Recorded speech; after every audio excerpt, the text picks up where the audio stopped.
இன்றைக்கி நம்ம சென்னை மகாபலிபுரம் பக்கத்தில் ஒரு ரெசார்ட்லேருந்து நம்மளை கூப்பிட்டுருந்தாங்க. ஸோ இந்த ரெசார்ட்டுக்கு நம்ம என்னென்ன ஒர்க் பண்ணி கொடுக்க போகிறோம் பார்த்தீங்கன்னா, டோட்டல் ஒயரிங் ஃபுல்லாகவே நம்ம செக் பண்ணி கொடுக்க போகிறோம். ஸோ பேனல் போர்ட்லேருந்து, டிபிலேருந்து, யூஸ் பண்ணுற அப்ளையன்சஸ்லேருந்து, எர்த்திங்லேருந்து எல்லாமே நம்ம செக் பண்ணி கொடுக்க போகிறோம்.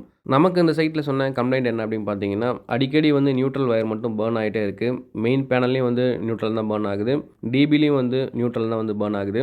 இது தவிர நிறைய கேபிள்ஸ் ஹீட் ஆகுது. இந்த மாதிரி இஷ்யூஸ்லாம் இருக்குதுன்னு சொல்லியிருந்தாங்க.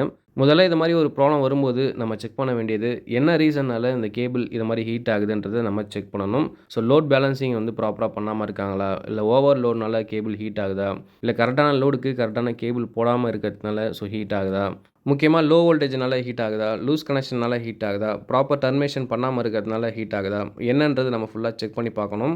கண்டிப்பாக இந்த வீடியோ பார்க்குற நீங்கள் அந்த கேபிள் எதனால் ஹீட் ஆகுது, நியூட்ரல் அடிக்கடி ஏன் பர்ன் ஆகுது, இதை பற்றி தெரிஞ்சது அப்படின்னா கண்டிப்பாக கமெண்ட் பண்ணுங்கள்.